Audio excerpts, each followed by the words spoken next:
बापू हम शर्मिंदा हैं, तेरे कातिल जिंदा है। जिस विचार ने महात्मा गांधी की हत्या की, वो विचार हम लोगों की ही कमजोरी, हम लोगों की ही लापरवाहियों के कारण लगातार शक्तिशाली होते हुए इस देश की केंद्रीय सत्ता में पहुंच गया।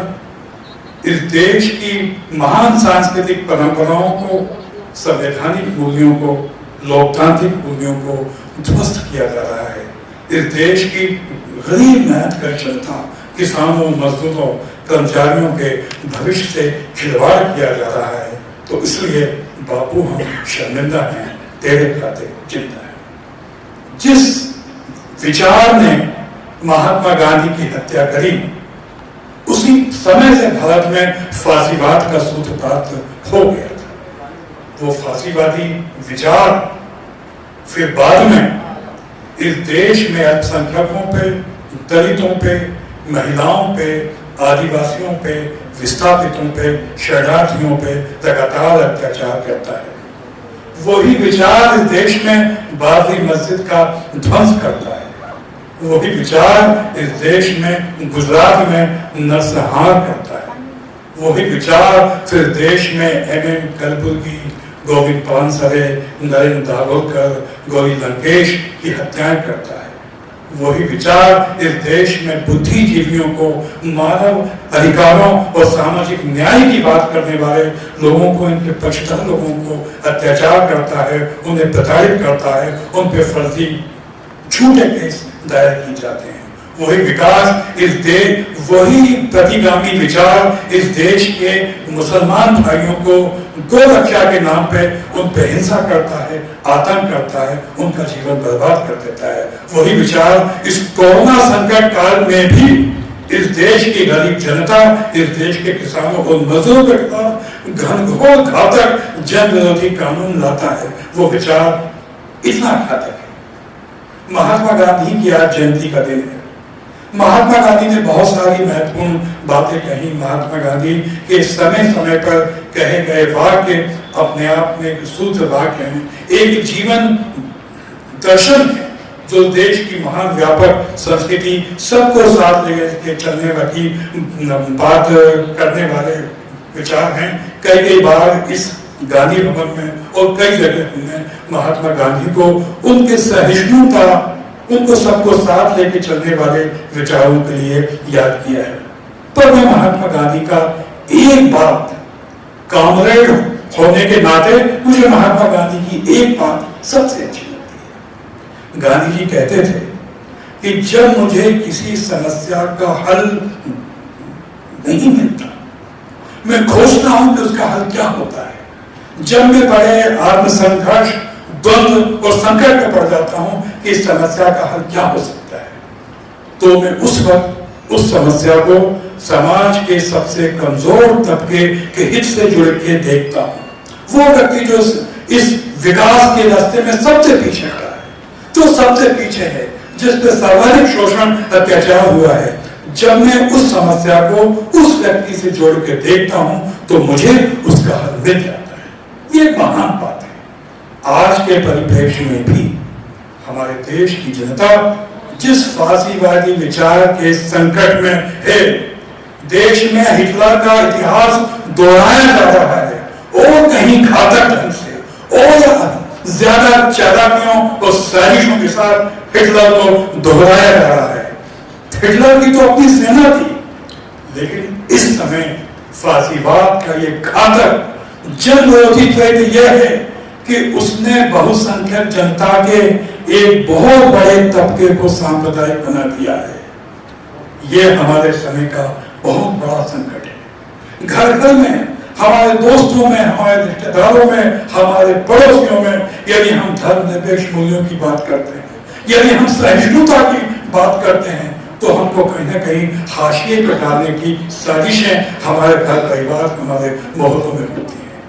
ये हमारे समय में फांसीवाद का एक सर्वाधिक संकट का समय है। तो ये जो हमारे सामने चुनौती है, मैं कई बार कहता हूं कि भारतीय जनता पार्टी को पराजित करना एक बहुत बड़ा काम है, लेकिन उससे भी बड़ा काम यह है कि इन्होंने जो देश में सांप्रदायिकता, फासीवाद, नफरत की राजनीति का जो दुष्प्रचार किया, जहर बो दिया, उस सांप्रदायिक उन्माद के जहर को खत्म करना एक बहुत बड़ी सामाजिक हमारी दायित्व है, हमारी जिम्मेदारी है। तो किसी चुनाव में सीट पे बीजेपी को पराजित करना पर्याप्त नहीं है, ठीक है, वो एक तात्कालिक जीत है, लेकिन उस विचार को पराजित करना एक बहुत बड़ा काम है। ये दुख का समय ये भी है कि वामपंथी पार्टियों को छोड़ के बहुत सारे दल जो बीजेपी का विरोध करते हैं, लेकिन बीजेपी के जन विरोधी विचार का विरोध कर नहीं पाते,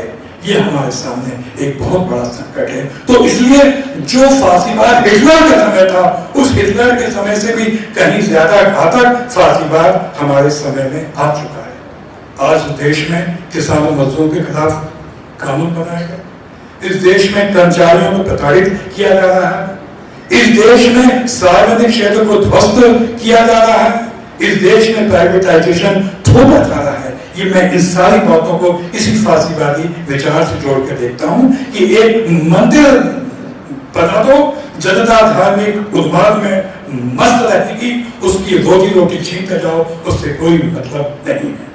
और एक बहुत बड़ा संकट है इस देश में, न्यायपालिका पे विश्वास का संकट इस समय जितना ज्यादा है, भारत के 70 साल में कभी भी नहीं रहा। जिस तरह बाबरी मस्जिद ध्वंस के 32 आरोपियों को बरी किया गया, उसने उस फैसले में न्यायपालिका के प्रति विश्वास को खंडित कर दिया है। हम हैरान हैं, दुखी हैं, स्तब्ध हैं कि ये क्या हुआ।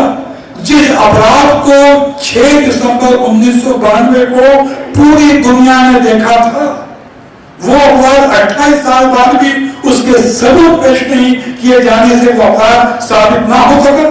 वो सीबीआई जो छोटे मोटे सुशांत सिंह राजपूत जैसे केस में पूरा टाइम लगा के दन काम कर देती है, वो 28 साल बाद भी बाबरी मस्जिद ध्वंस के सबूत पेश ना कर पाई। ये कैसे भुला दिया गया कि देश में अदालत आडवाणी जी ने रथ यात्रा निकाली थी। ये कैसे भुला दिया गया कि देश में बाबरी मस्जिद ध्वंस के बाद शौर्य दिवस कई सालों तक वो अभी तक मनाए जाते रहे।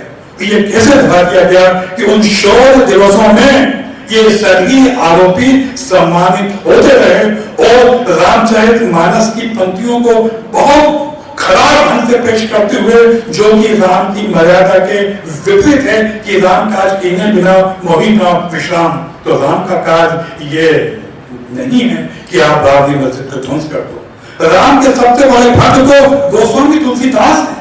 तुलसी के इतने साहित्य में कहीं भी बाबरी मस्जिद का जिक्र है ही नहीं। फिर ये राष्ट्रीय संघ के लोग कहां से किस तरह से इस तरह से दुष्प्रचार करते आए हैं। तो साथियों, आज कॉमरेड जसवंत सिंह जी ने एक महत्वपूर्ण प्रस्ताव हम सब की तरफ से पेश किया है। इस प्रस्ताव का एक एक शब्द हमारे लिए बहुत महत्वपूर्ण है और इस प्रस्ताव के आधार पर हमको आने वाले समय में फासीवाद से संघर्ष की अपनी एक रणनीति बनानी पड़ेगी। ठीक है, ये समय अगर नरेंद्र मोदी अमित शाह का है तो ये समय हम सेकुलर प्रोग्रेसिव वामपंथी लोगों का भी।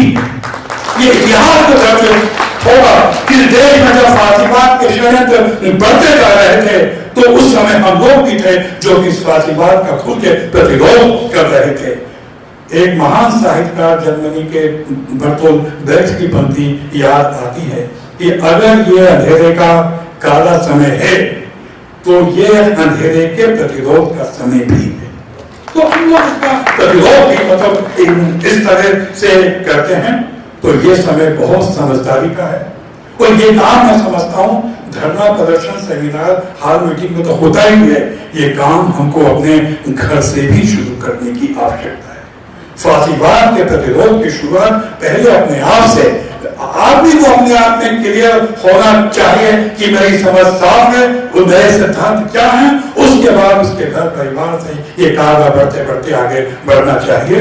और हमको विश्वास है कि ये दुख तो हमें हमेशा झगड़ों का रहेगा कि बापू हम शर्मिंदा हैं, तेरे खातिर जिंदा हैं।